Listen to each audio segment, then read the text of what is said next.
So welcome everyone.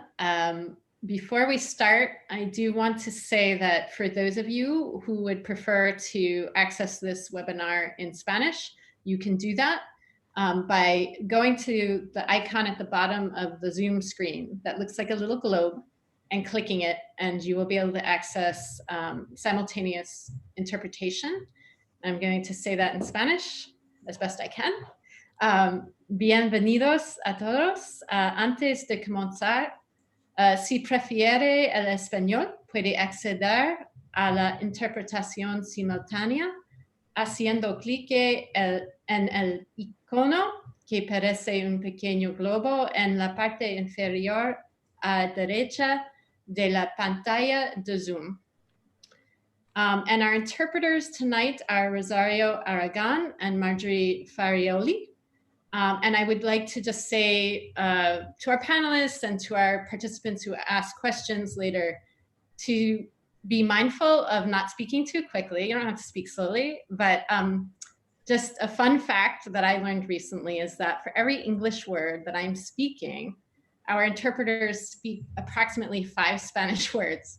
So that just kind of gives you a sense of the work that they're doing. And we are recording tonight, so you'll be able to rewatch or share this in both English and Spanish. Okay, so I'm Emily Gassoy. I am the representative on the State Board of Education for Ward 1. And the State Board of Education is the only independent education agency whose members are elected by DC residents. And our main role and goal is to amplify the voices of educators, students, parents, our key stakeholders, and bring those voices to decision-making in our education policy arena. So I am thrilled to host the second in a series of webinars that the SBOE is hosting. This series is called Meeting the Needs of the Whole Child During Hybrid Learning.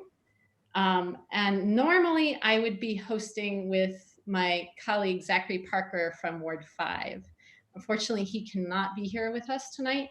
So I am going to do my very best to be as charming and witty and intellectually vibrant as Zach. And luckily we have an amazing panel, so my job won't be so hard tonight. The purpose of this webinar series is to learn about challenges educators, families, and students have had to overcome, and strategies they are finding effective as we all adapt to teaching and learning in this crazy, crazy time. And for our first episode, we focused on school-family partnerships or connections. And tonight, you all know why you're here. We're going to talk about a very pertinent topic, often a contentious topic, reopening right, putting schools at the center. I do want to acknowledge, as I said, this has been a contentious topic because it's such a difficult thing to puzzle out, right? It's a puzzle where many of the pieces are missing. So it's kind of an impossible task. And that's why we thought it was really important to bring together the folks who are tasked with carrying out this impossible task, right? Our educators, our principals, school leaders, and we have a partnering organization tonight as well, to just hear how you are bringing back students in person in some capacity at some level, and doing that in a way that really sort of keeps in mind the capacity of your respective school communities, as well as the needs and interests of your families and students. So without further ado, I am going to introduce our panelists. Darren is actually going to share his screen so that we can share with participants a few pictures of what your learning settings look like. So Darren's going to share his screen. And I will start by introducing Collin Radix-Carter. Maybe you could wave so people can see who you are, Collin. So Collin is a pre-K teacher at Horace Mann Elementary School in Ward 3. And he has been engaging in hybrid learning since the beginning of the school year. And he will be talking about his outdoor classroom, where he is engaging with some of his students. And he'll talk about how he and his teaching partner figured out who to bring back and how that is working. But as you see, here are some pictures of his classroom. Good afternoon, everyone. So, oh, wait, Ellen, not yet. I'm going to go. Sorry. That's all right. But I'm actually pausing so that our translators can finish. But yeah, sorry, I should have said. So I'm going to go through and introduce everybody, and then I'm going to have a question for you all. So you can wait till and you will be first, Collin. I already planned that. All right, next slide, Darren. Thank you. So we also have Principal Arthur Mola. Do you want to just wave so people can see who you are? AKA Art. And Principal Mola is at Cardozo Education Campus in beautiful Ward 1. And Cardozo serves students in grades 8 through 12. Cardozo has brought students with autism back for in-person learning, I believe since the beginning of the school year, but you can tell us more about that. And more recently has set up student learning centers, student support centers that he will share more about when he is up. So next slide, please. Okay, and we have Pat Brantley, who is the CEO of Friendship Public Charter School. Do you want to just wave, Pat? Thank you. Which is the second largest charter LEA in DC. And they opened 2 in-person learning hubs for pre-K-12 students across all 16 campuses. And that has been a gradual process. So they will be sharing about that very large undertaking. So as you hopefully are starting to get a sense of, these are really different scales, which I think is going to be interesting in this conversation as well, just to hear how they did this at different levels of how many students are coming back, how many days, and how many, just sort of the logistics involved in those efforts. Okay, and last but certainly not least, we have some representatives from FoodPrints. We have Beth Bacon, who is Communications and Development Manager, and Hannah Schiff, who is Program Manager, and Tailor Coble, who is the FoodPrints teacher at Houston Elementary School in Ward 5. And FoodPrints is, as I mentioned before, a school partnering organization that does nutrition education through gardening and cooking. And they've been doing hybrid learning with schools across the city for several months. So we can jump in with the first question. Again, I'm going to just ask panelists to be mindful of time, keep your responses to about 5 minutes. And I am just going to post in the chat again for folks who are just joining that they can access Spanish. So hold on one second.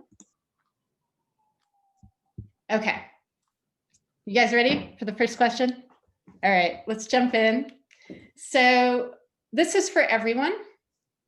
And as I mentioned, you are all engaging in some form of hybrid learning.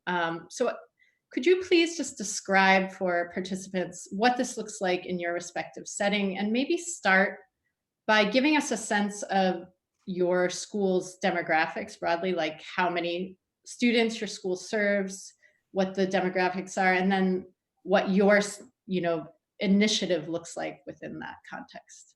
So Collin, would you like to start? Sure. So once again, I'm a pre-K general ed teacher at Mann. So we house, I'll say, about 450 students. I'll say probably about 70% of those students are white and the rest are students of color. So we responded to doing outdoor education, more specifically for my grade, due to mostly the need of families asking us if we were able to offer something where students would be able to interact on a more social level. Obviously, we're in a pandemic, so right now it's safest right now to be virtual. But the reality is, especially for preschoolers, many preschoolers do not respond well to working virtually. And considering that they are spending many hours, and we try to limit as many hours a day, for our little ones sitting in front of a screen teaching and they're learning, it's obviously not enough. So in response to that, since the summer, my grade level colleague and our principal discussed the possibility of offering outdoor learning 1 day a week during our asynchronous days, which is on Wednesdays, for families who would like to have that service. My principal went ahead and created a plan that she submitted to OSI, sorry. And we were approved for our plan, I believe, in late September. So then we were able to start the program in October. Again, this is voluntary. So families who do not feel comfortable in having their children participate do not have to.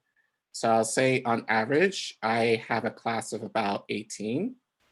I would say more consistently, we have about 7 to 9 children show up every week since we've started, so about half.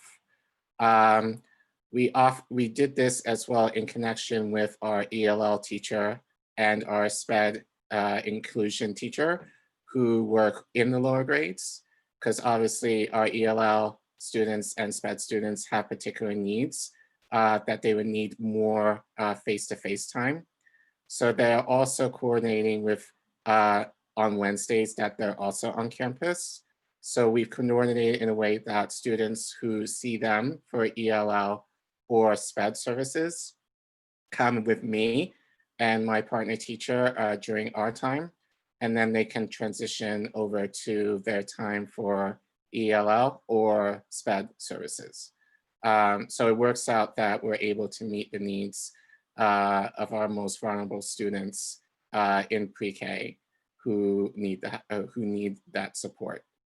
I will say, even though we wanted to open it to both, we have 2 kindergarten classrooms. My colleague, due to various reasons, elected not to participate. Her families were not, were more concerned about having the program. But within my class, I had a lot of families who expressed interest.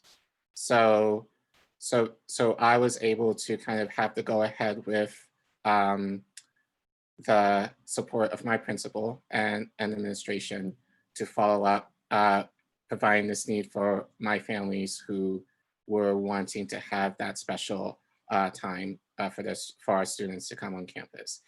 And at Mann, we have a beautiful campus. We are very blessed to have a lot of outside space, which we're able to utilize. So typically I have 2 groups of children of no more than 8 come in for about an hour at a time.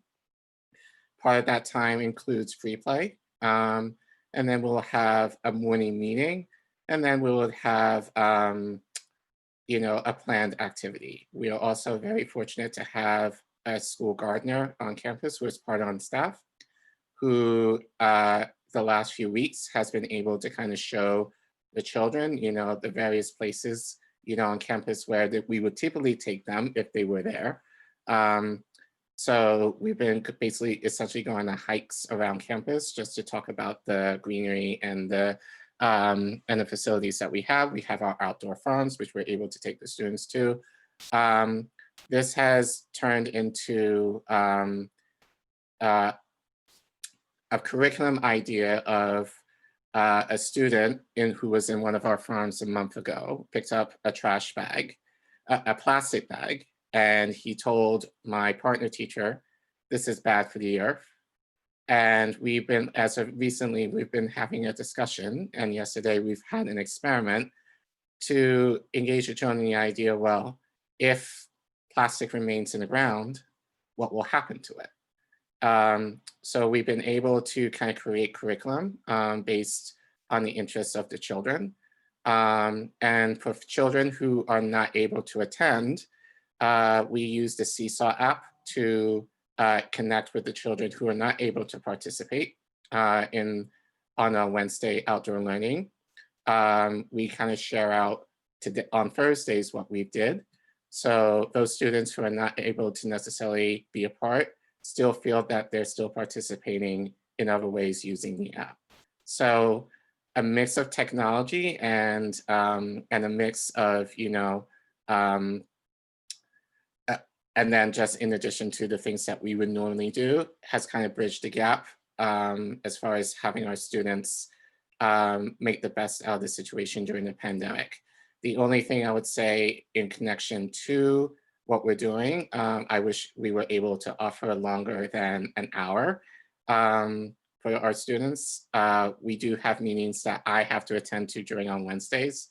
So really my day is kind of centered around those meetings and then having to cram these two 1 hour time slots to have students come in. But it's a step in regards to having some sense of normalcy, during the school day, during the week. And it gives the children the opportunity to meet each other in person, even if it's just briefly, so they're able to formulate more of those relationships that they have in person. Great. Thank you so much, Collin. And something that comes through, you said a lot, but I think one thing that really struck me was that this is voluntary for families, but it also sounds like it was for teachers as well. Like this is something you wanted to do and that your colleagues may have wanted to, but just can't. And so that seems like a really important aspect of this. So I am going to move to Principal Mola, or Art, and ask you the same question. So just give us a sense of Cardozo, how big is it, and your population, and then tell us a little bit about both the classroom for autistic students and the Student Support Center. Sure thing. How's my volume? Is that good? Yeah, all right.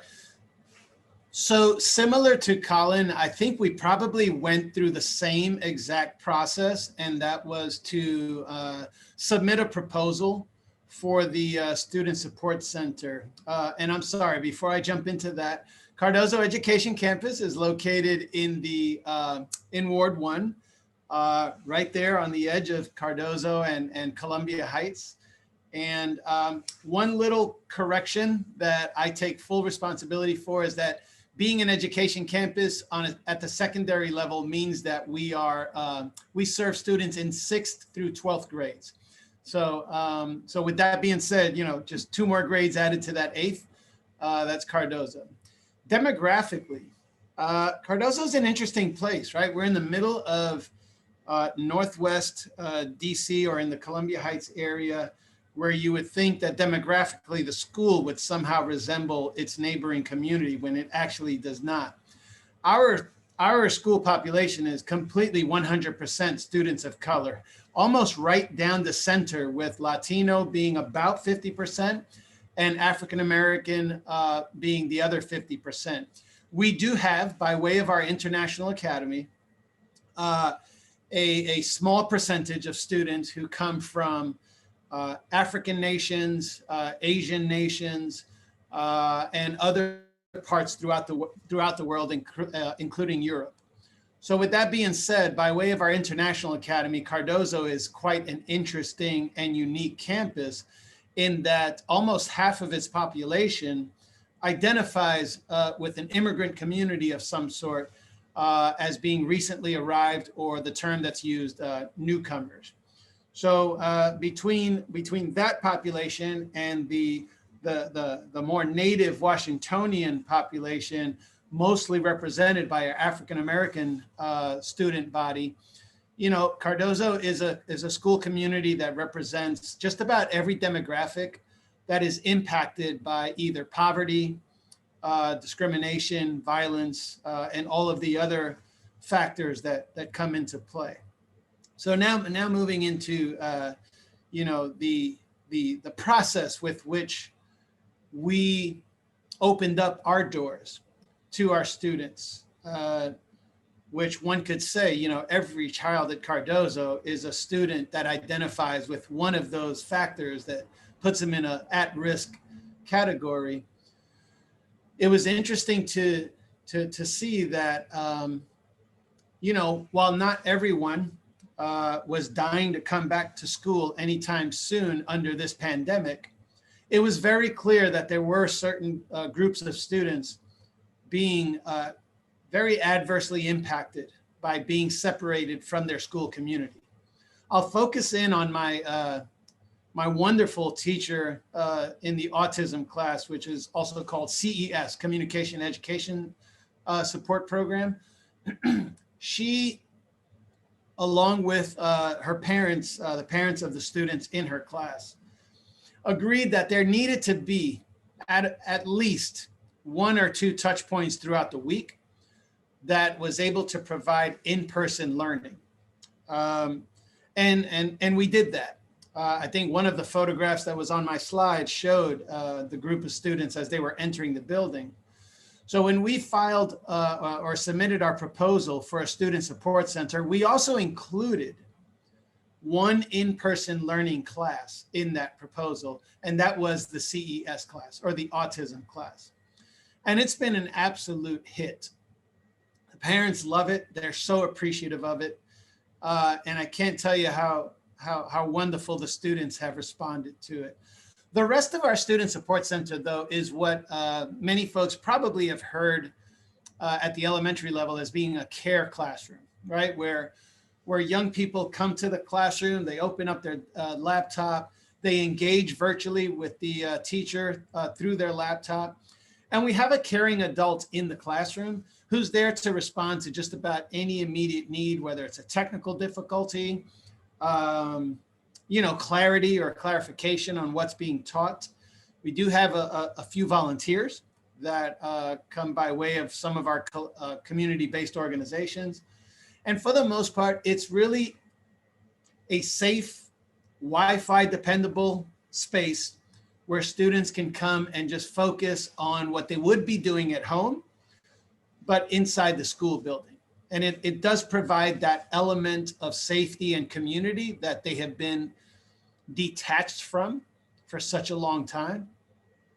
And I can tell you that it's been a game changer for several of our students because the students that come to our program are in our behavior specialist classroom, our specific learning classroom, our English language learner population by way of the International Academy. So clearly these are students that have, by way of their classification, you know, a number of challenges that have made virtual learning very difficult for them.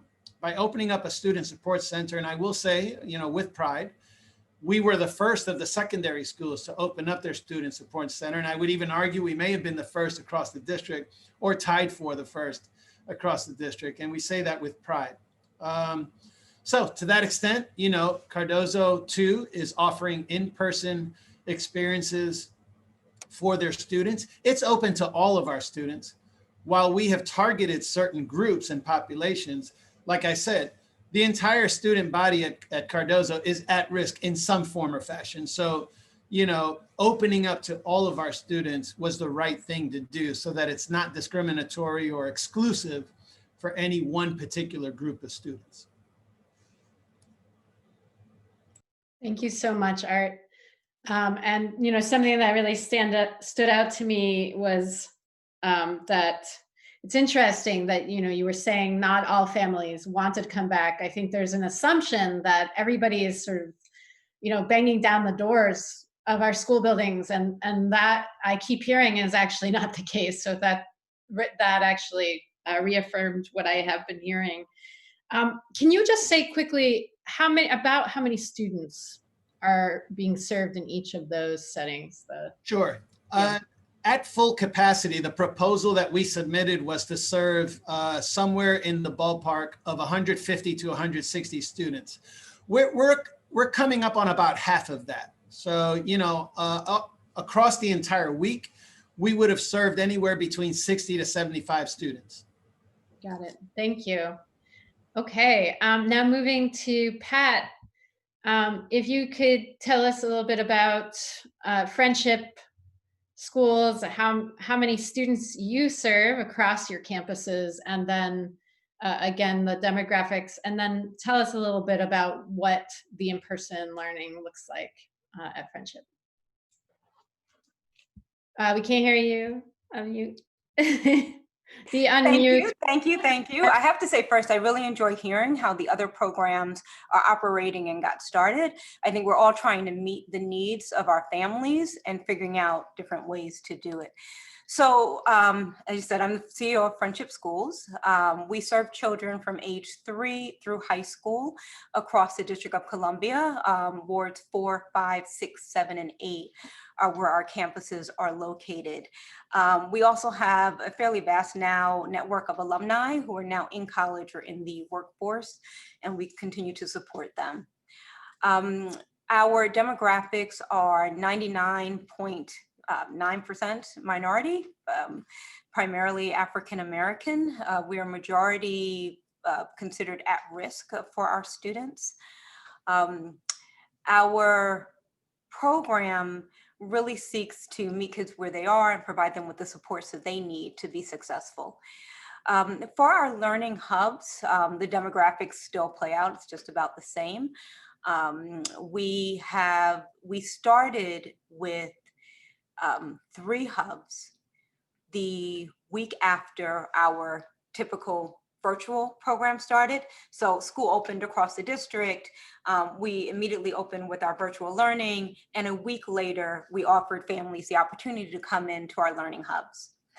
Our first group was about 4% of our population, so just over about 150 students.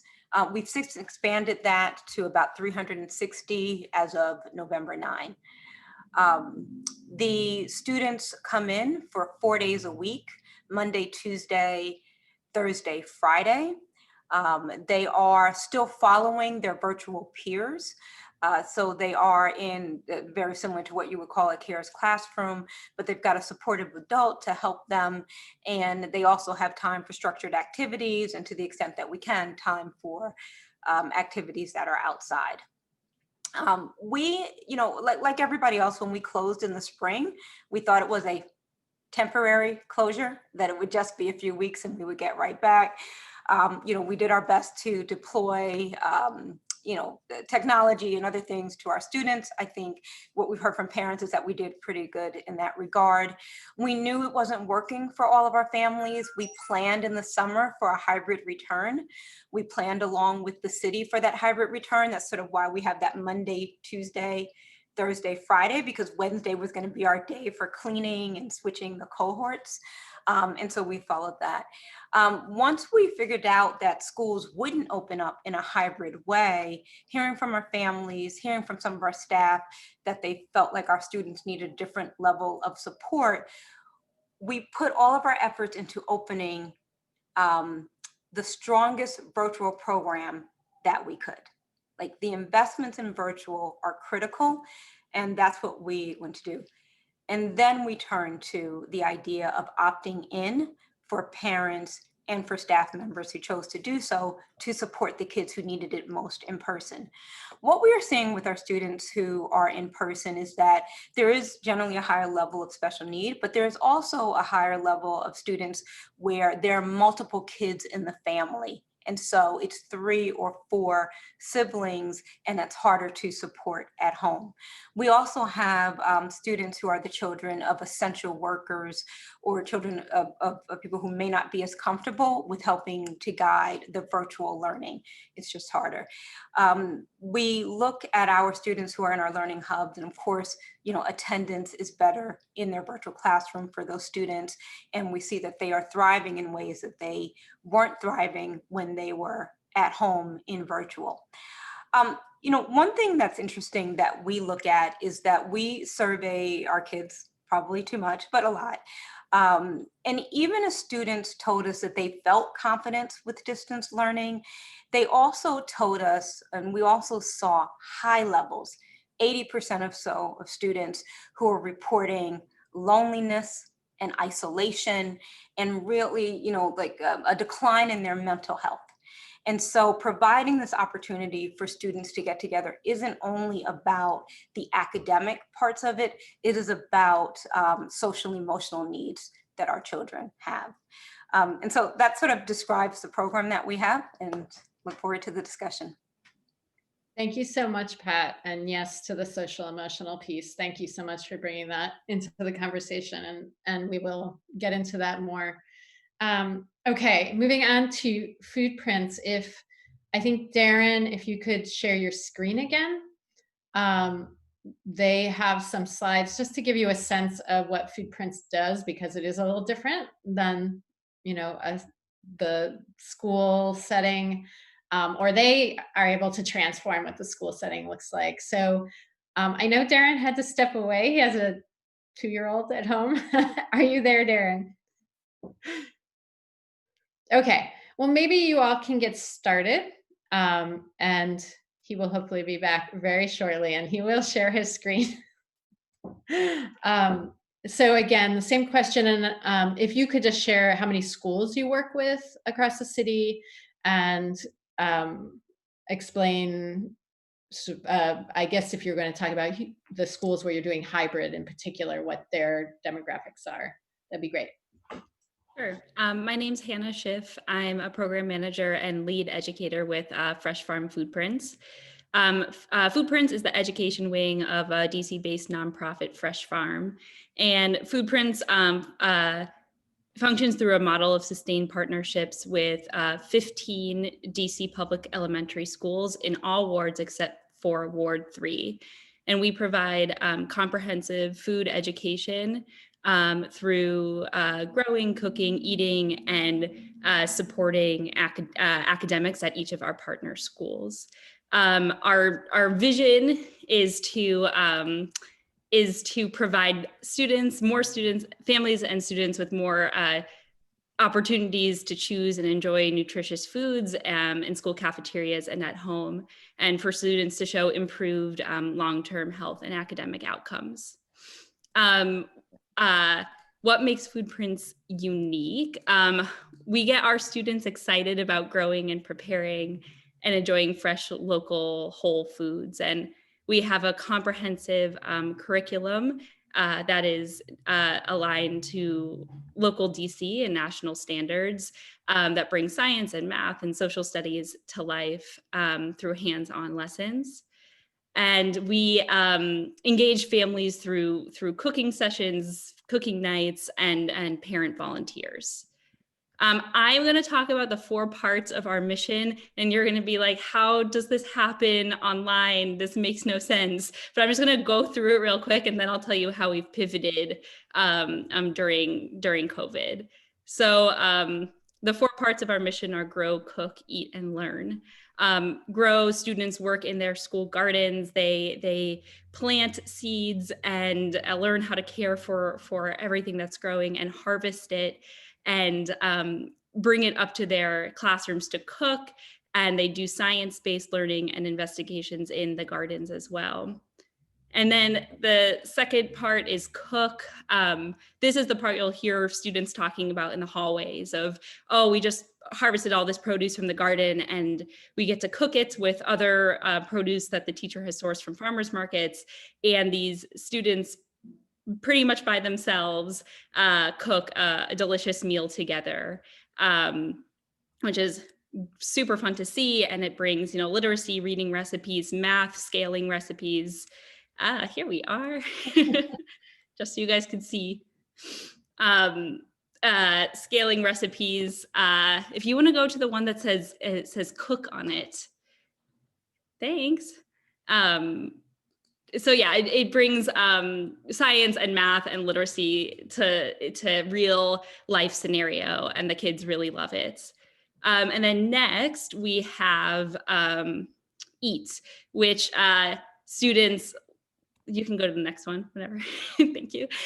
Students love this part of class as well. They get to see the food that they've cooked on a plate in front of them and enjoy sitting around a table with their peers. And our philosophy around food is no one has to take a bite if they don't want to. It's just about enjoying the time and appreciating the time together.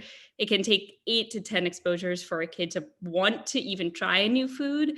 So we're all about that patience and flexibility and just enjoying the time together. And then on the next slide, it's about the last part of our mission, which is learn. And each of our FoodPrints sessions incorporates alignment to academic standards. So within gardening, within cooking, but also in between, students engage in hands-on investigations and explorations that complement what the teacher, their classroom teacher, is doing in their own classrooms. So you can go to the next slide. What we've done, oh, and here's just a little glimpse into one of our gardens and one of our classrooms. And then on the next slide, with a lot of resilience and creativity, our teachers and our team have pivoted to virtual learning, and we're going to share a couple of the most creative ways. I'm just going to say that what they are, and then later my colleague Taylor and Beth will share about like the importance and the outcomes. But over the summer for our OST Learn 24 summer program and continuing through the school year on Wednesdays, also part of OST Learn 24, students are receiving deliveries weekly of fresh produce, books, and supplies so that they can engage in cooking, book club, and garden science from home with everything they need to do so.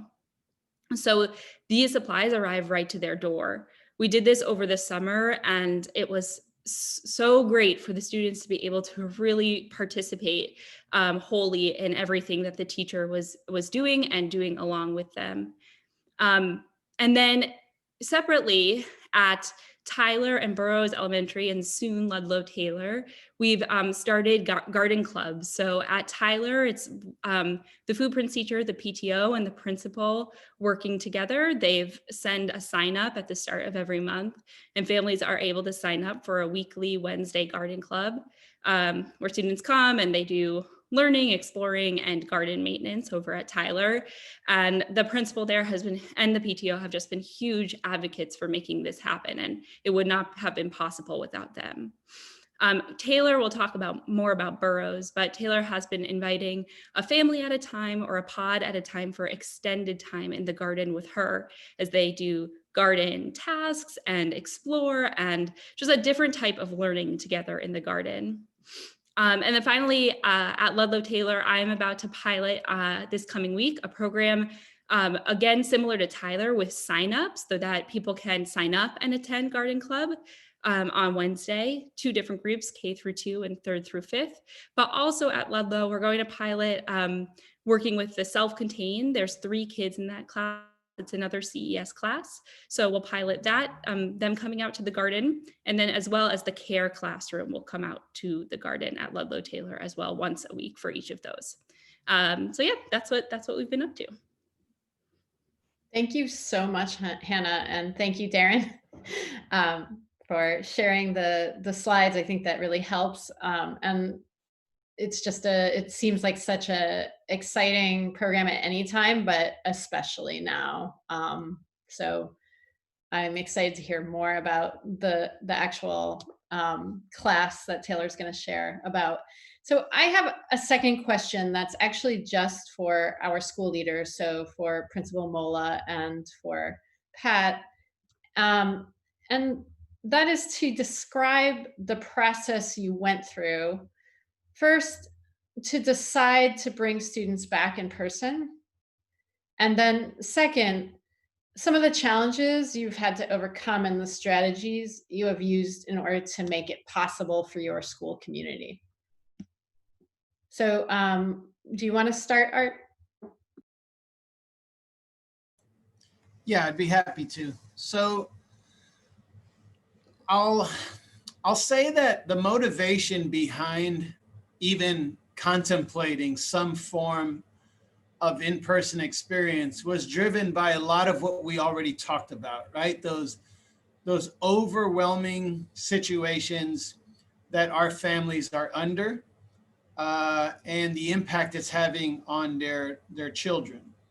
So to that extent, though, we know that, we're in the middle of a pandemic, right? And we have adults that we're responsible for that are on staff, and thinking about how to do any kind of experience for our students has to take into consideration what that means for the adults that would be responsible for supervising them. So I met with my staff, and we talked this through, and we considered all of the potential elements that would exist in this new space, keeping in mind that, kids are going to be kids. So to come up with like a new code of conduct, right, in this space was something we had to think about very strategically, understanding that, at the end of the day, there are students that want to be in school and they want to be in the building. When I say school, I mean, the physical space of school. And we had to be very strategic about how that got communicated, how it was delivered to parents, and at the end of the day, that students would respond to it in a respectable way. So we started by simply assessing, like, who are the staff members in the building that are willing to do this. And after taking inventory of all of the adults that we have available, and being equitable about it, right? Not overwhelming any one adult and having the same adult be here every day. We were careful to spread the love, because folks are also taking care of, their children and their families. And it was not done in a way that was thoughtless or inconsiderate of what they're having to manage. Once we inventoried how many staff members we would have available for this, we then reached out to the number of students that would fill the program to capacity according to the adults involved. DCPS obviously has a process for submitting a student support center proposal, and we followed that, including all of the COVID operations guidelines. We did a thorough walkthrough with DCPS operations and made sure that we followed through with all of the DC health guidelines for having any kind of in-person gatherings. So that was the preliminary piece to this. So I'll pause there as far as what the process, before I go into, the actual program itself and the experiences that our students are having. Thank you. Yeah, and you really sort of touched on sort of the central part of our title, which is putting community at the center. And it sounds like that's where you started, was with the whole community, the teachers and families. So that's really helpful. Pat, same question to you. So just to repeat the question, what was the process, both for deciding to do this, for choosing who would come back, who to invite back, and how you made it possible for your community. So our process really started early, even in the spring, consistently talking to our families and hearing from them over and over that they needed some kind of in-person, needed school buildings to reopen. And I'm not saying that that was all families, but there was an overwhelming a demand to have kids back in person, or at least an option for back in person. We also heard from some of our staff that they wanted to see an option. And so we asked families to indicate to us that they were interested in returning. We described the kind of program that we would have. We knew we were likely to still follow virtual because just of the number of teachers that we needed to deliver virtual learning. We surveyed our staff people to see who was interested in coming back. And we, very similar to what Principal Mola just described, were able to determine how many seats we could offer. What is interesting is that we offered probably a couple of hundred seats to begin with. And that many families did opt in. We had a waiting list that was over that. But the number of parents who actually took the seat that was offered was less than 100%. And I just tag here, for anyone who's planning for demand, some parents just need the choice and they're holding the option, but they may not actually need the seat. I say, you know, it's great to have the option, but when you're trying to wake up your fourth grader to go to school and that fourth grader knows that no one else is actually going into a building, it might not be the day-to-day thing that wants to happen. But in any case, we started with people who opted in. In terms of, you asked about the challenges and things that we overcome, you know, these aren't normal times, and the things that schools have to do to reopen buildings aren't normal. So I understand the hesitancy and the fear that might be there. So overcoming skepticism and fear, ensuring that building readiness is there, program readiness, reduction of risk. For Friendship, what that meant was mask mandates, social distancing, daily symptom screening, COVID testing. Those were the things that we had to put in place and to show our staff and our families that we were going to be really compliant in delivering those things.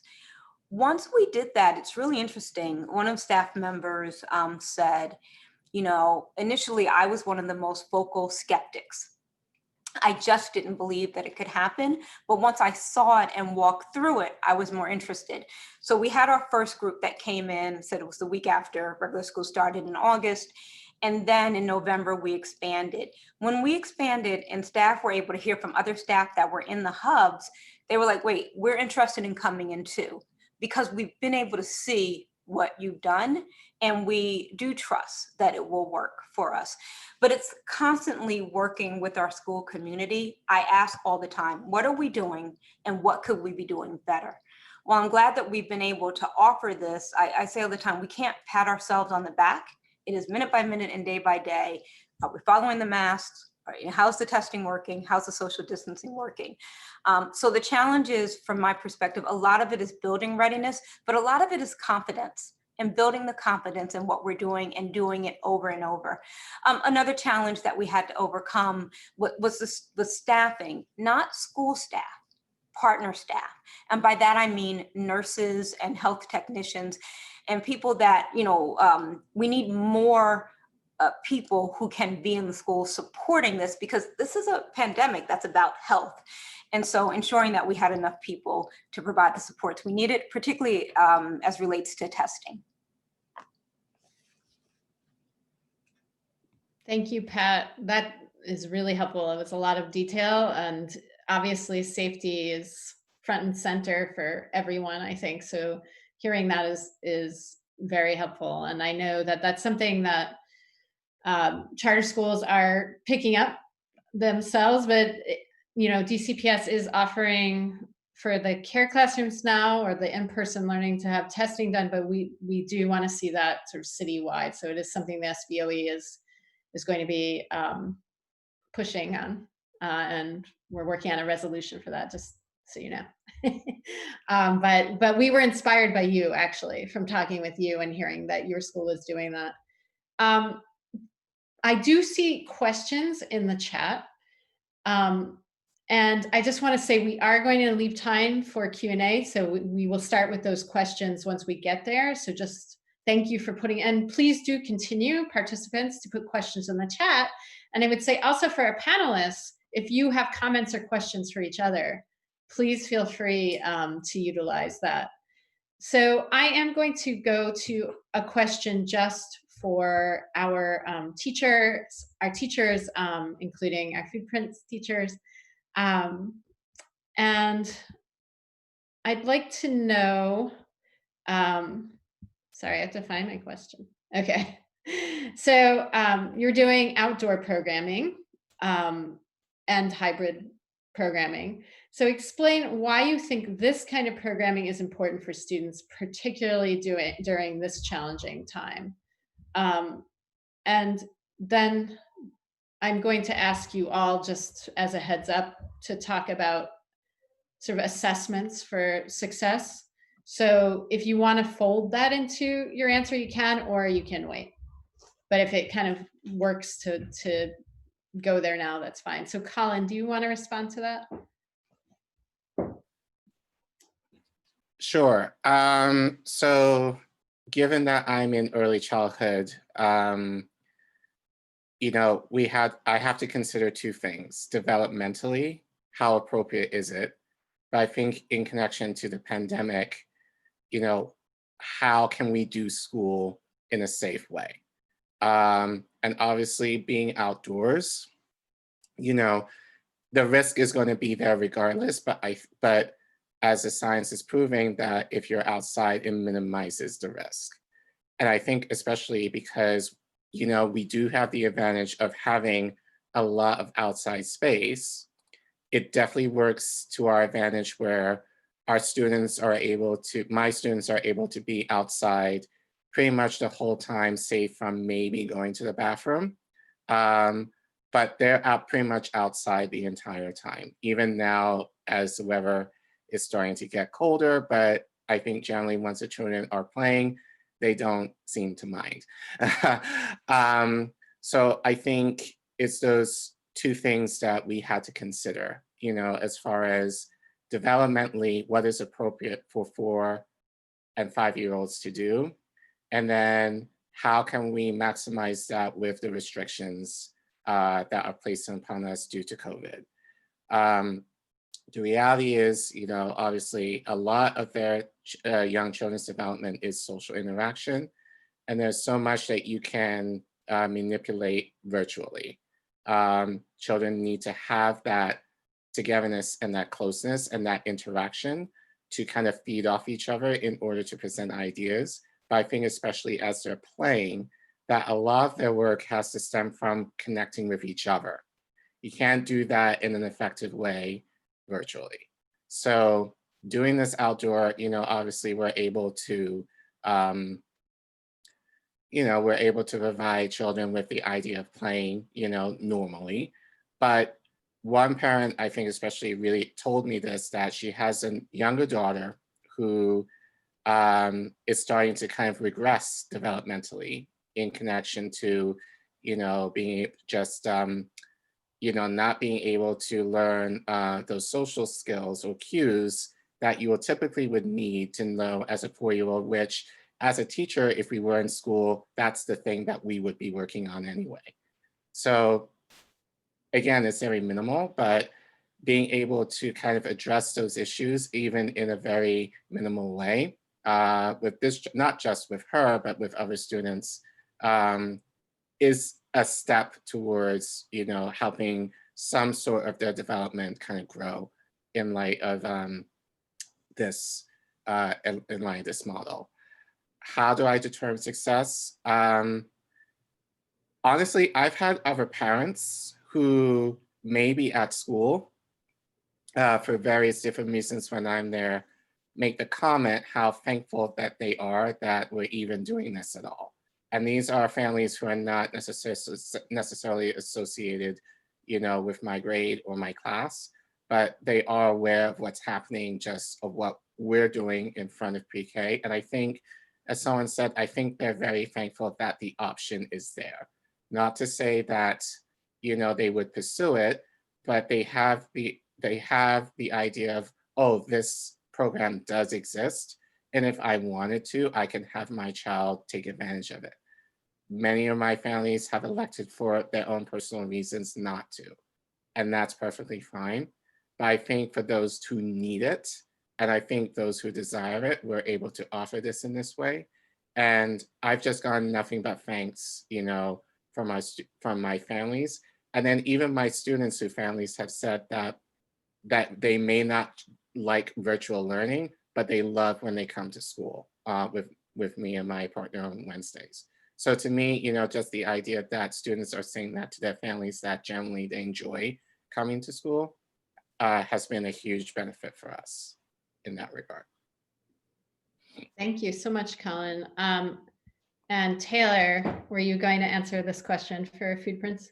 Yes, please. First, I'd just like to echo a lot of the sentiments that Collin already said. Developmentally, not just elementary kids, but all school-aged kids really need that connection to other adults and to school. At my school, which is actually Burroughs Elementary in Ward 5, not Houston, at my school, we offered family garden time predominantly to the pre-K3 and pre-K4 students because some of those students had never actually been into the school building at all. So it was their only connection to actually being at school. So seeing your teacher is just like so important for maintaining those connections. And also what Collin said, parents were just so appreciative to have another outlet. Being on the computer all day with your student is not easy for anybody. So having that idea or this time where it's a safe way to engage with your teacher, with your school, and with the earth has just been so great for people. Also, just being out in nature, being in the garden, being outdoors in general is a great way for parents and students to relieve a lot of that stress that we're all feeling right now around the pandemic.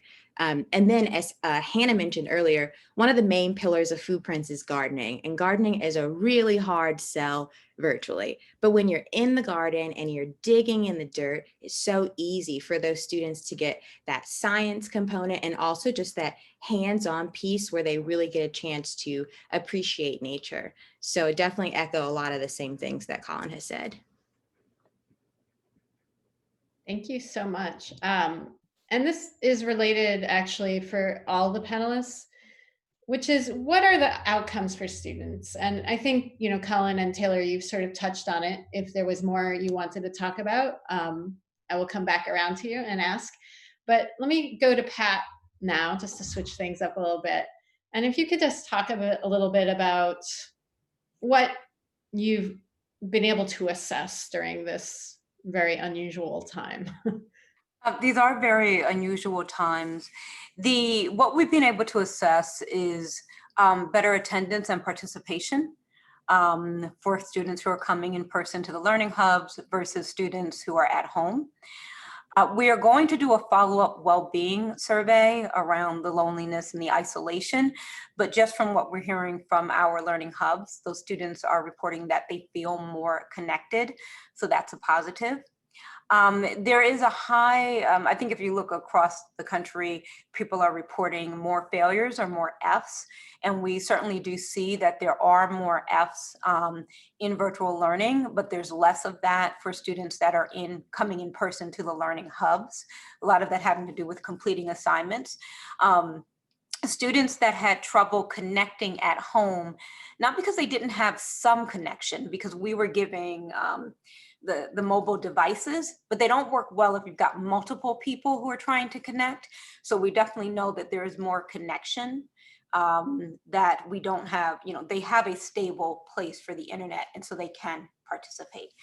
So we're seeing more daily participation. Really interesting is that for students who are new to Friendship, either you're a new 9th grader, you came from someplace else, or you're new in one of the other grades, when we surveyed students, those were the most disconnected students. Those were students who reported that they didn't have a friend at school or an adult that they trusted at school, because of course they just got here and they started virtual. those students who come into the hubs report much more engagement and connection with their peers and with the adults that are around them.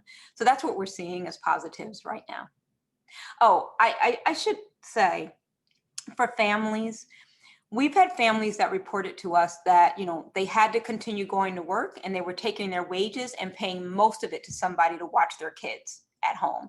And so the stress for families was really significant, and that's been reduced for ones that can that know that their children are going to be safe inside one of our learning hubs.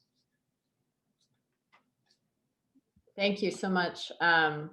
Yeah, I think all of those points from sort of the academic side of things, and that's really a pretty dramatic point you shared around like students getting Fs at this time.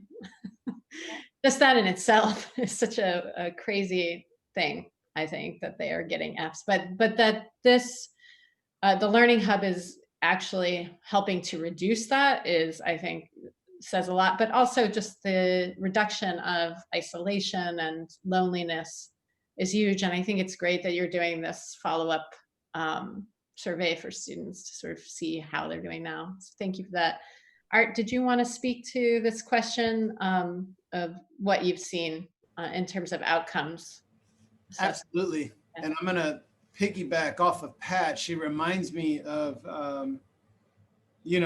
several students who I would say prior to coming to the Student Support Center were students that we were concerned about, right? Because their level of engagement was not what it should be.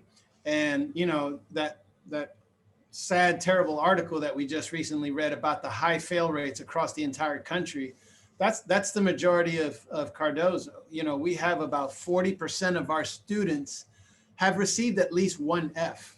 That is an amazing amount of failure going on during this pandemic. I'm thinking of a particular student who's actually not a Cardozo student. I had participated in the Chancellor Student Advisory Board interviews, and I recall a young man who was applying for the position and the number of times that he had to interrupt his response to an interview question in his room because he had a sibling and a cousin, and you can just hear there were a number of adults near him or in his space, as well as children, that were making it difficult for him to to respond to the questions. And on a number of occasions, he kept saying, "I'm sorry." You can see that there's other kids in the room with me. And I thought to myself, as I told the panel afterwards, I hope you guys select him for the panel, because he did everything within his power to be engaged in that moment. And it was just out of his control to do it with perfection. Fast forward to some of the students' experiences here at Cardozo, and I'll just give you initials to protect their privacy. But, one student, KB, who I actually live in Ward 5. So I work in Ward 1, but I live in Ward 5.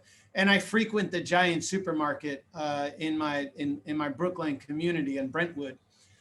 And it was a Saturday, and I walk up to Giant and I see KB, and he sees me and he notices me, and we, of course, greeted each other. And he was standing out front asking for money. This was what he was doing. On my way out, gave him a few bucks, bought him a meal. And when I got back to school on Monday and connected with my staff, I had somebody reach out to KB's family and made sure that, one, that they knew that the Student Support Center was open, two, that KB gets here, because he is in one of my self-contained special ed programs. And knowing that we're going to provide him with a breakfast, a lunch, a safe place, and pretty much meet all of his needs for that time period, right? I might not be able to extend beyond the hours of what we're doing here in the life of KB, but at least for the morning and all the way to the late afternoon, we have KB and we're taking care of it. And I can tell you, KB has been coming every day. He's one of our most faithful attendees and has been thriving in his virtual class. And it's just amazing to see, you know, that just doing that provided him with success. Another student, LC, who is, you know, mainstream population student, but as well was getting Fs and maybe, you know, 1C, if that. Since he has been coming to the program, he has changed his 6 failing grades to now only 2 failing grades. And, you know, and my goal is to get to the end of term 2 with him passing all of his classes. That was not possible in his environment because, one, unfortunately, he doesn't have the adult advocacy that we would love for all of our students to have. So in many ways, a lot of us serve as LC surrogate parents. And he is competing for space and time in his home. And it isn't always the most dependable when it comes to being connected. Ever since coming to the Student Support Center, you know, LC has been thriving for all the same reasons that I just shared at KB. And I could repeat, you know, these stories several times throughout our Student Support Center in the impact and the outcomes that our students are having as a result of being able to come to a place that for them is familiar, safe, and nurturing. Those are really powerful vignettes of actual students that you shared. Thank you so much for sharing those.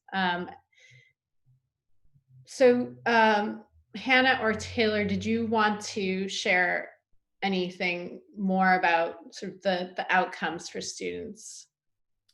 I had a few things and then I'm going to pass it to Taylor. Oh, Beth, sorry. That's okay. A couple things. One that we've been really excited about is being able to reach parents a little bit more, especially at schools where it was really hard for them to come and volunteer during the school day or attend evening sessions. When the classes are sort of on the computer and the parents are around, they can see more what's happening and get involved in the cooking or the other activities that the kids are doing. And we've shared some excitement with parents that way. So that's been a win for us. And a lot of our outcomes also have been around this social emotional learning and connections. We've had some formal evaluation of our virtual and hybrid learning from last spring and this summer that's shown that this flexible model of sort of offering lots of different sort of types of offerings within that summer enrichment, like 5-hour span, was important in sort of bringing kids in and engaging them and keeping them engaged. And they were able to develop some independent cooking skills, cook with their families, and parents reported that kids were communicating more at home and sort of reading the books that we sent home with their siblings. So that that sort of hybrid of the supplies and the books and the materials at home in connection with the virtual learning, we felt was really successful. And also this piece around sort of the science instruction and the want from the schools to have us help support that instruction, where that is the focus of a lot of our programming this year at many of our schools, and our in-person gardening clubs support that. And on the SEL theme, like we teach a photosynthesis lesson, and that has been sort of adapted for kids to get the kids to sing a song and write their own song about photosynthesis or sort of act it out, be leaf scientists with, leaves that they can find outside of their house. So in that way, we've try to do all those things right in person in our garden club, but bring that to the virtual learning. And I think Taylor has one or two stories about that illustrate some of our other successes. Yeah, thank you, Beth. So kind of like Principal Pat was saying, or Pat was saying, we had a little bit of a jump on everyone else in terms of like figuring out what FoodPrints or what our program would look like in a virtual world. So we actually did a virtual 5-week, 5-hour-a-day summer program where we delivered produce, books, gardening supplies, and then students logged on for a homeroom, a cooking session, and a gardening session. And so I just want to kind of echo all of that social emotional learning stuff that Beth was talking about. I had the pleasure of being a cooking teacher this summer, and I was just so impressed and blown away with how enthusiastically engaged these students were, A, with a stranger, and B, completely virtually. To the point where I now have a pen pal from one of my students who was in my cooking class. And she's probably the best pen pal I've ever had. But it was really cool to see how much we were empowering the students, not only to just cook for themselves or their siblings or their families, but also to take the skills we were teaching them to a completely new level. So I have one student I'll just quickly share. Her name was Harmony, and she was in my cooking class. And one of our maybe last sessions, she came on and she said, "Miss Taylor, I don't know if you know this, but I rap." And I made a rap about our last class. So I was like, okay, class, we're going to stop the session. We have to hear Harmony's rap. And her rap really simple. It's like, "Miss Taylor, you taught me how to make lemonade. You didn't know it, but you also helped me get paid." She had taken the lemonade recipe we had made in our virtual session and literally set up a lemonade stand in her neighborhood. And she made blueberry lemonade one day, berry lemonade the other day, and regular lemonade, and actually did a tally of which one was the most successful. And for something like that, for that lesson to translate in such an extreme way, I think for us is like how we're really measuring success for our program. Amazing stories. Thank you so much. I love stories because, you know, they say pictures are worth 1,000 words, but I think also stories are worth 1,000, I don't know, data points.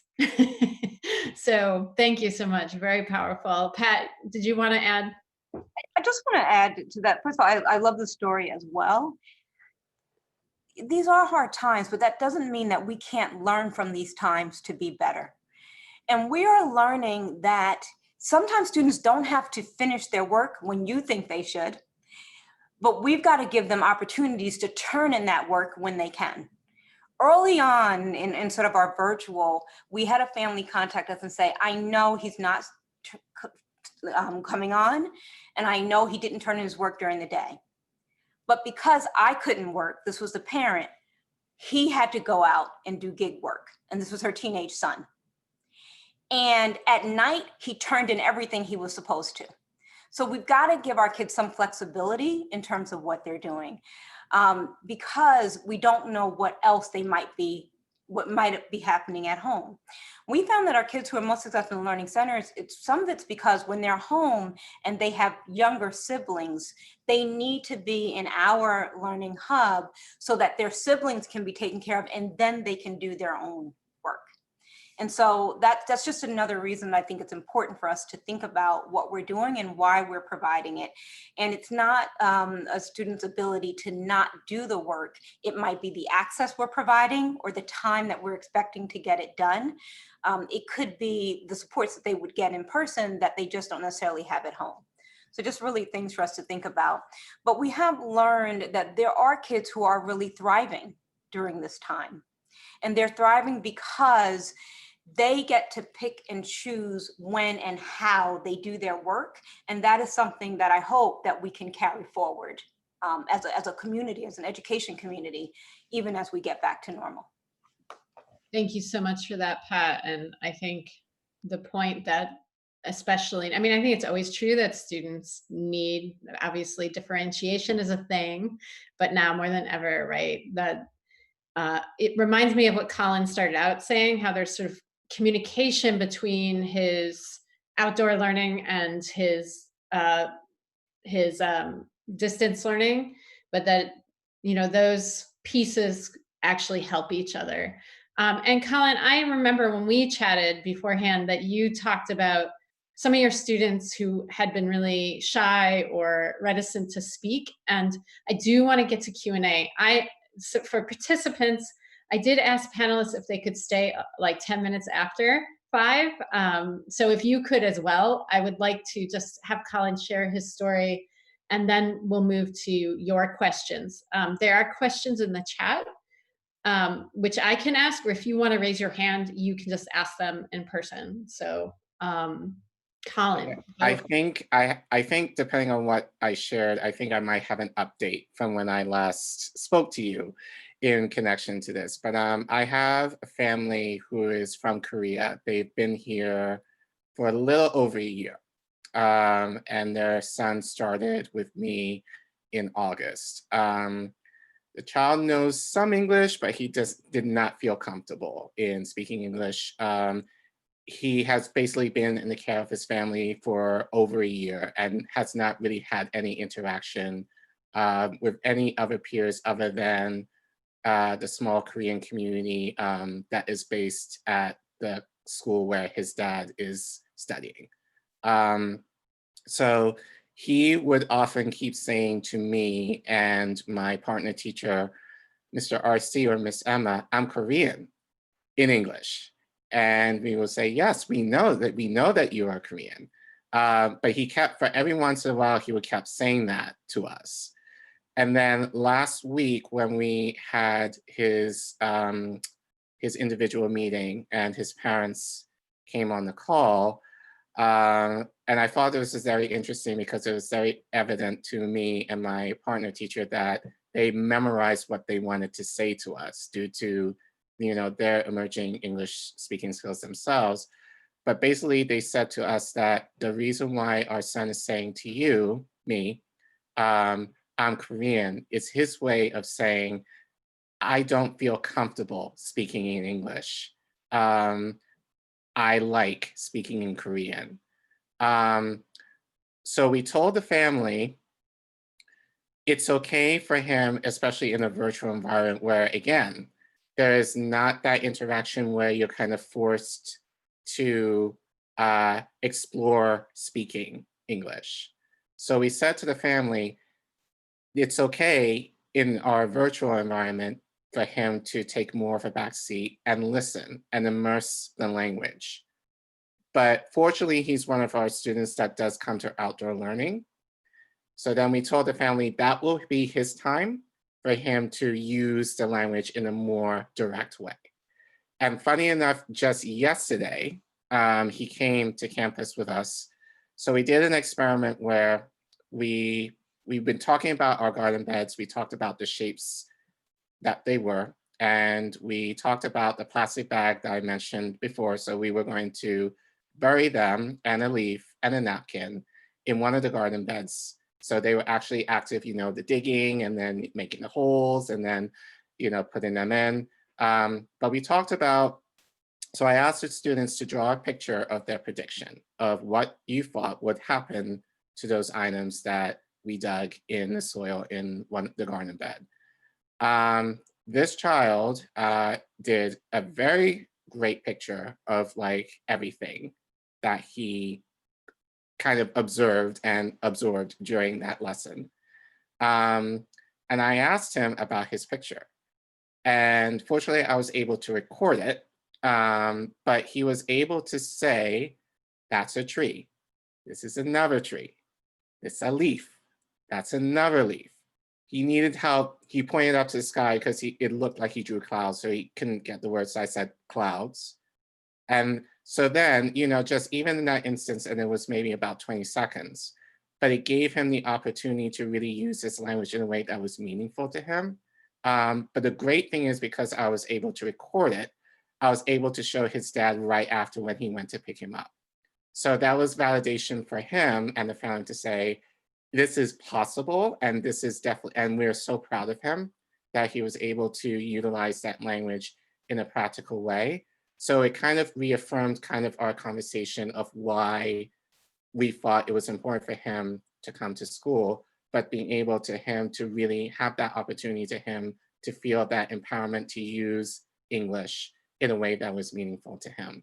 So, and yeah, as I said, that was just yesterday when this happened. So, so I think especially for our ELLs, my ELL students who, in another case, who just moved from the country this summer, who have not been able, due to virtually, has felt that connection where they feel empowered to learn and explore using the English language to connect. Being able to meet them, on campus has been a powerful way where they've been able to use their English language skills in a practical way. And the difference, I think, that's connected to virtually, at least when one other student, has been extremely positive. That now there's more, we're seeing a huge jump with those students of being able to use English a lot more now, even virtually, than when it was before, prior to when we started the program back in October. Thank you, Collin. Okay, so of course, the time goes way too fast.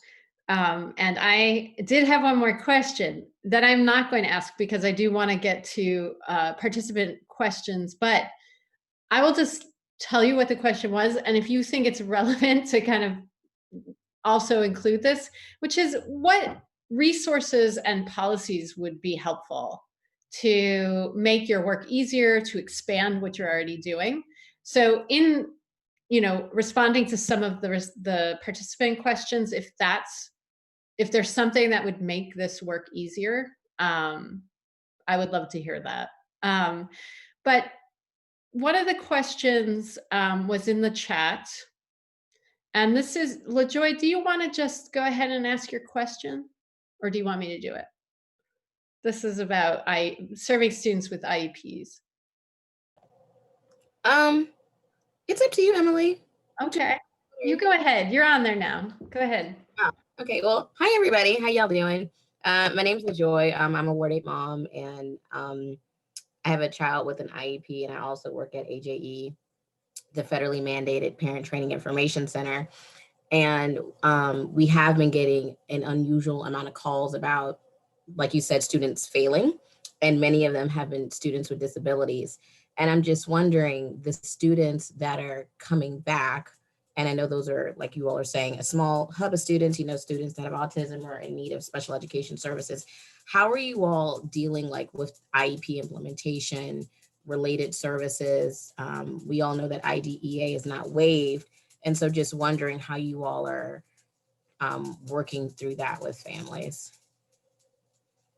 What advice can you give them? Because I'm giving them advice, but I'm like, maybe we should, a school perspective, And this is open to any of you who would like to jump in.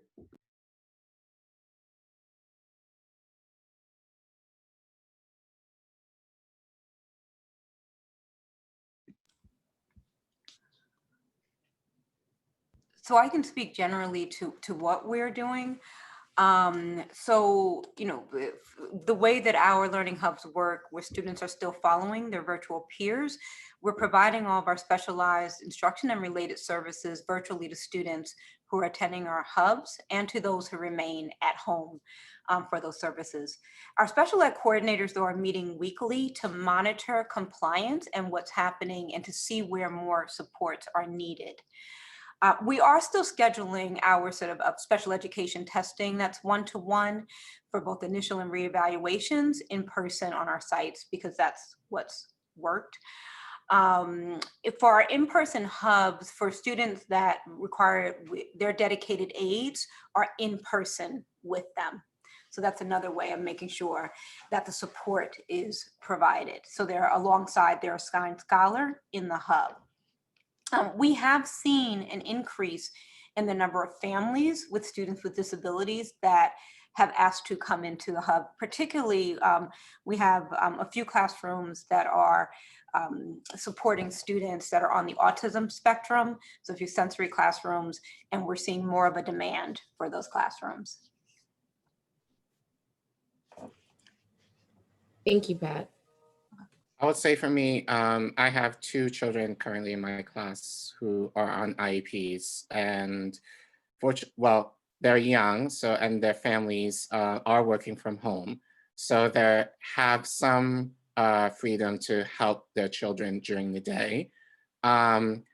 as part of my schedule, I meet, my partner teacher meet with each of our students once a week for about 20 minutes.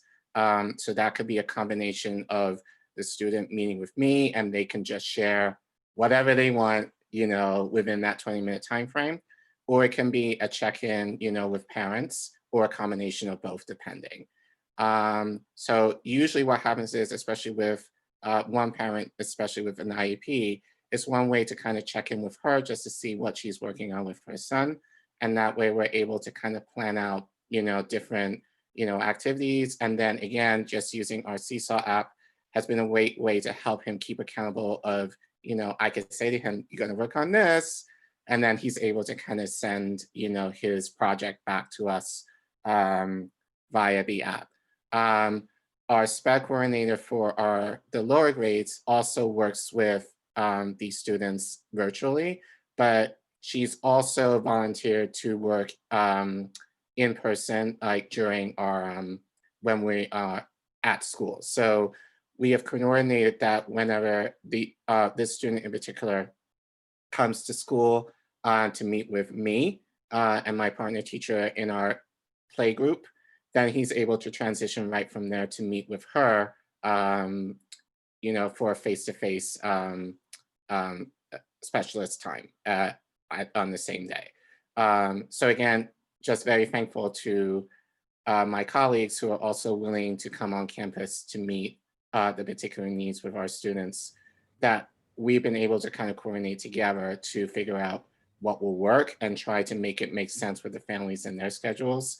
To try, it's not perfect, but at least there is some collaboration, and then there is some ways where we're able to make sure that they're getting the special services that they need, in addition to what we're doing virtually with them anyhow. Thank you, Collin. I think at Cardozo, again, being a part of the DC public school system, there are some factors at play that make this an overall complicated situation. You know, we also have students, besides students who are a part of the mainstream population who have IEPs for a number of different learning challenges. I would say that, you know, we also have a population of students that require a significant amount of needs, and in many cases requires an educator and a practitioner to like be physically involved. And again, in a state of a pandemic, students who need diaper changes, or students who need tubes changed, or students that need a variety of other services, unfortunately, you know, are not able to receive them here at the Student Support Center, because you have other agencies that have postured themselves in different ways, whether it's our school-based health center, our nurse from Children's Medical, and as a result of that, we can't put our teachers and our staff at risk for having to engage with students in those manners. So sadly, you know, the students who need it the most, unfortunately, are the ones that cannot come into the building. But with that being said, I do have the joy and privilege of having committed staff members, starting from my director of specialized instruction to my psychologist, and a number of my behavior techs and deans who do come into the building physically and are here present to be able to meet the needs of those students that do have IEPs that come to the Student Support Center. And whether it's for testing purposes, whether it's for social emotional support, or whether it's just for simply checking in on them, we do have the staff on hand to engage with students in that manner. I mentioned that my autism class is here, my middle school autism class is here, and both my teacher and the aide, you know, are here physically present for those students. But sadly, you know, there's a couple of students that are in that program that require medical services who are not able to come. Also, keep in mind that we don't just serve students that are local to the community. Our students come by way of bus transportation provided as a part of their IEP. And because bus services, are not being offered, those students can't come to school because they live in Southeast, Northeast, and other parts throughout the city too far from the school. And they have parents that either do not drive or are unable to get them here. Those things present a number of challenges that we just have no control over. So, there are some successes, but then there are also those challenges that we're just unfortunately handcuffed and unable to meet and address. Thank you, Arthur. Thank you. I do want to move to one more question. We have several more, and unfortunately, I don't think we're going to get to all of these, but they are in the chat. So panelists, if you would like to respond to them in the chat, please do. I know Patricia had a question, sort of a follow-up to that one about, students who are experiencing homelessness and who have physical disabilities and outdoor learning. And Patricia, we can talk more about that offline. Collin and I are both in a coalition for equitable outdoor education. And so it's something we're definitely thinking about. We'd love to talk with you more about that. And we have another question. I think this is sort of an interesting one about what are the differences in staff development or preparation required for the COVID in-person versus the distance learning? And if it makes sense to sort of build in how you built trust with your community as part of that, that was another question. So I think that's probably most relevant for our school leaders. So I don't know, Pat, if you wanted to jump in with that. Sure. So one critical was that for all staff who opted into participating in a learning hub, we conducted special trainings on all the health and safety protocols, and it's a lot. This included daily health screening, temperature checks, the mask requirements for students and staff, the fresh air requirements, opening doors and windows, hand washing, and shields at lunch. We reviewed how meals would be served in each pod or classroom. They're delivered outside of the pod and then they're brought in to be served, and students have shields around their desks that get to be put up, as well as how we would divide up the outdoor areas and schedule them so that they could be used by distinct groups of students without crossing. We reviewed requirements for biweekly COVID testing and how to observe students for any signs of illness. We did similar trainings for families and parents. Like, we really want parents to understand that you're not going back into normal school, right? There are lots of requirements and things, and it's going to look different. It might feel different. But we wanted to make sure that parents understood the urgency of supporting our health and safety expectations. We also, to get feedback on the training we did a town hall meeting with the staff in our hubs to figure out how we could amend some of our procedures. For students and for young people, we actually did a video of what COVID testing is like. We have a video of what to expect when you come in. And so all of that is sort of child friendly, and that's part of the training, not of staff, but for students to know what to expect. So that's been a part of our training. In our hubs, each student has materials for their use at home and their technology for their use at home. They don't bring them into the hubs. In the hubs, they have a second set of materials, second set of technology, and then their PPE boxes and everything that they need so that it's in the hub. And so we trained the adults who are in the classroom on what the students have access to and what they use, because that adult in the classroom might not be their teacher of record. So they had to be trained on those materials. Hope that answers the question. Thank you, Pat. Actually, I didn't mean to imply that. I'm sure that, for instance, FoodPrints, you have to do some different kinds of training with your staff and also with teachers that you're working with at school. So if you wanted to jump in on that question, and Collin, you're going through training. So if anybody wants to jump in, please do.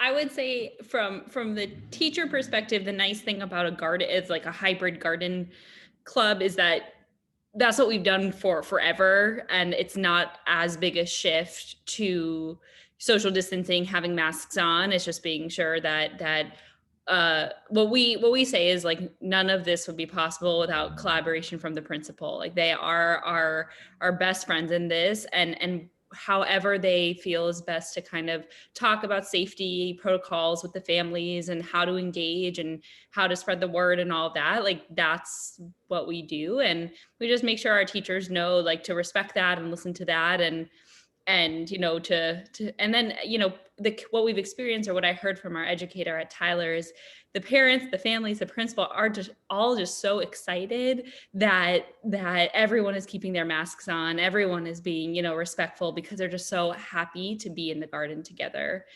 On the virtual side, we've adapted our lessons to every investigation. Each of our lessons has been tweaked each month to work for online learning. So we're just making sure we're training our teachers up on that, so that we're not just trying to do the same lessons online. It's just not going to work. Everything needs to be adjusted to work. So we're just ensuring that our educators are trained on that. And then also just like flexibility and patience, like just remembering that, you know, if a teacher wants to do something different because it fits 100% better with their school community, that's fine. And learning from that and listening to that right now is kind of what we're prioritizing. I think I'd also jump in and just add, in terms of like, how do we build trust? There was just no forcing of anything. If a FoodPrints teacher didn't feel comfortable doing an in-person gardening class, that would not be something they would offer to their school community. So really trying to just learn from our teachers and not trying to push what people felt comfortable with in terms of doing in-person stuff, but also in terms of what they were offering to their school community. We know that parents, teachers, and kids are just maxed out from being on screens. So if doing a lesson that was really focused on science or math was something that teachers or principals felt like their school community had enough of, we're flexible enough to say, okay, we'll just cook, because cooking is ELA, cooking is math, cooking is science, and it doesn't have to be so sterile if that's not what's going to work. So definitely just listening to our teachers and our communities. Listening is golden. It really is. Listening and then acting on what you hear. And that's what I am really hearing as a common thread throughout this. There was a question specifically to Principal Mola about how did you earn trust. And really what I heard you say, and what I've heard everybody here say tonight, is listening, and then, really including the whole school community in the planning process, and bringing everyone along. And then also, Pat, when you brought up the point about how a lot of parents signed up but not everybody came, being able to move with what is actually happening seems really important. I think that we need to start to wrap things up. I did have one more question that's sort of a lightning round. So it's asking you to just kind of give one word or one sentence. Before I go to that question, I did want to point out that Darren has dropped a link in the chat that is a really short survey. Like, I think it has 3 questions. It will take you 2 minutes. And you get to weigh in on what our topic will be for our 3rd webinar. So please do, participants, take a minute to fill that out. And also, he dropped a link to our recording from our last webinar. You will be able to get resources that have been shared in the chat, and the recordings, again, in Spanish and English. We're going to set up a website, and we'll send more information about that soon. Okay, so now my final question to you all is, one word of advice for other schools or partnering organizations trying to bring students back in person. What is most important to keep in mind? Who would like to go first? Collin, why don't you go? I'll just pick you because I see you're first. Go ahead. I think we've talked a lot about listening to families, but I also want to add, listen to the kids. And I think one thing, and I think I'm very blessed with, you know, with my curriculum and then with my principal, you know, we don't do anything, you know, our curriculum is driven by the children. So it's kind of weird, but I think we've always had that infrastructure anyway. So to kind of translate that into more of a virtual setting has not been a huge jump. The jump has been, you know, the concern is we value relationship. So how do you build that relationship in connection doing this virtually? But that being said, you know, we are in a position right now where I think Principal Mola has said, especially where our students are stressed. We are stressed, they are probably more stressed. And so I think we have to definitely be more lenient in as far as how we go about doing school, because, and the thing is now I'm kind of seeing a glimpse of what their home lives are like. So we have to be very mindful of what students are going through and giving them the grace and understanding that, you know, that we don't need to add to any more of the stress that they may be going through. Because the last thing we don't want them to necessarily check out as far as doing school.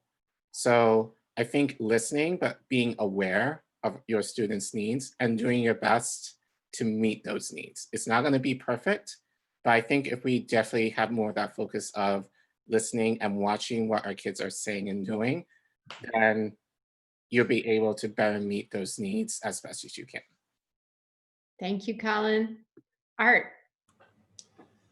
The words that come to mind are methodical and flexible. You know, we are in a pandemic. Once again, like we have to be very careful. We have to do everything very methodically and to, you know, to Pat's point, you know, there's all of the safety and the PPE and everything else that needs to happen, the temperature checks, all of those things. So to schools that are considering or parents who want to approach their schools about considering some kind of a reopen, methodical the whole way through. The flexibility part comes in similar to what Collin just said. You know, understand that you might have a plan, but the students are the ones that are going to kind of tell you exactly how it's going. I remember the experience of a student that came to the Student Support Center and brought a bunch of friends with her, you know, that got signed up for it. And, you know, I thought the experience was fantastic that they were here. We even bought pizza for the students and it was just like a great day. And then later that afternoon, I get a text and a call from the mom letting me know that her daughter had had a really bad experience. And as I, you know, engaged them in conversation to learn more about what it was that made the experience, in her opinions, something that she doesn't want to come back to, it was that she was expecting, you know, this kind of hands-on type of tutoring experience. And while here we are thinking we just gave them the red carpet experience, this student was talking about never coming back, and that meant other students not coming back. So I took the moment to listen to what it was that she was expecting to receive in coming here, and we made that adjustment. We made sure that there was an adult in the classroom ready to provide on the spot support and help explain the lesson, because you know these were English language learners from my international academy, and sure enough, I earned the trust of this student, and she did come back with her friends the following Friday, and it's been great ever since. But that student's experience is what I needed to respond to, not what I thought she was going to need. Thank you, Art. Beth. I would echo everything Collin said. I wrote down, meet the kids where they are, be creative. What I've noticed is that I have a 10-year-old and online learning is not, I know what a 10-year-old boy does best, right? So sort of these outdoor experiences and these movement and sort of hands-on as much as we can incorporate that into online and hybrid learning. That's our challenge, I think, right now. Thank you, Beth. Pat. Oh, you're on mute. Collin used a word and it was grace. I think that we've got to bring much more grace into our schools in the way that we're approaching people. I would say this, we know that our students aren't learning all they need at grade level expectations. That is not the fault of teachers and it's not the fault of schools. It is the fault of a pandemic that none of us controls.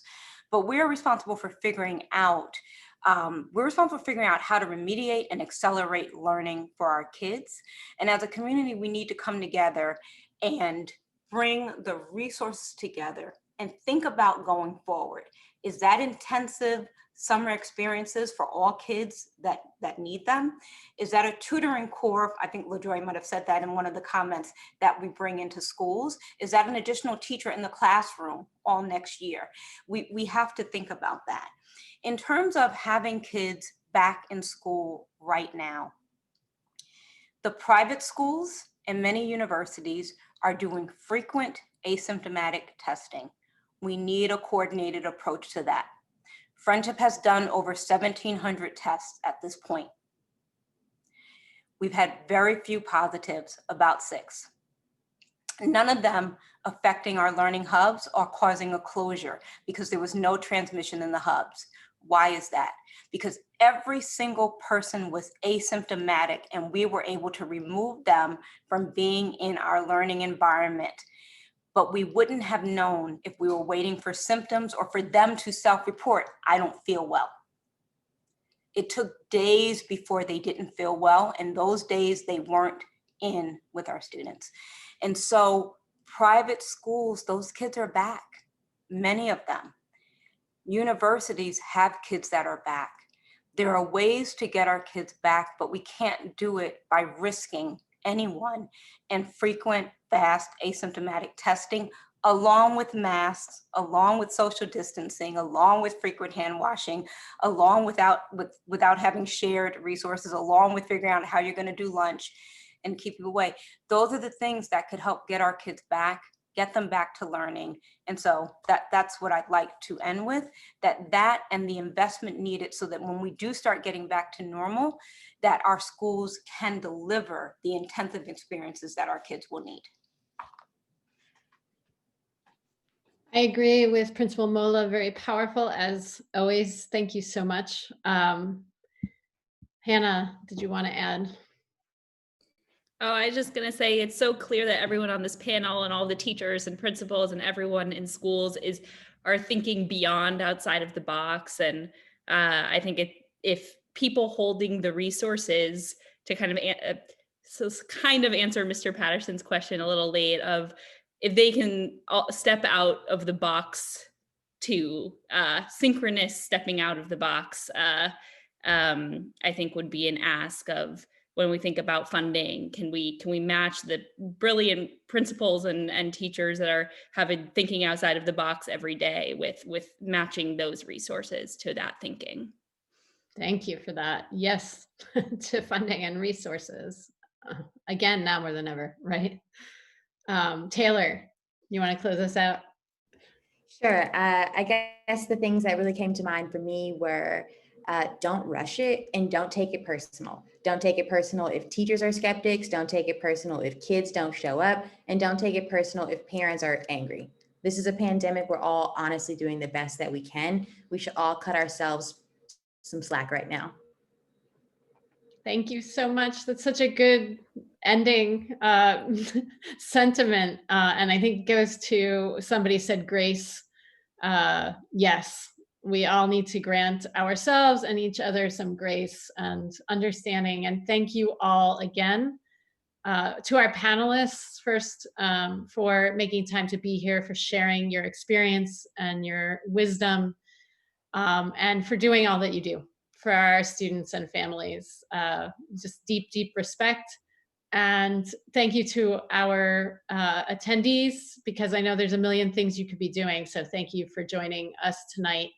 If you haven't done the survey, please copy the link and do it now. It will take you 30 seconds, no, maybe 2 minutes, but I think that's it for this evening, and stay tuned for our webinar number 3. Bye, everybody. Have a great night. Thank you. Thank you.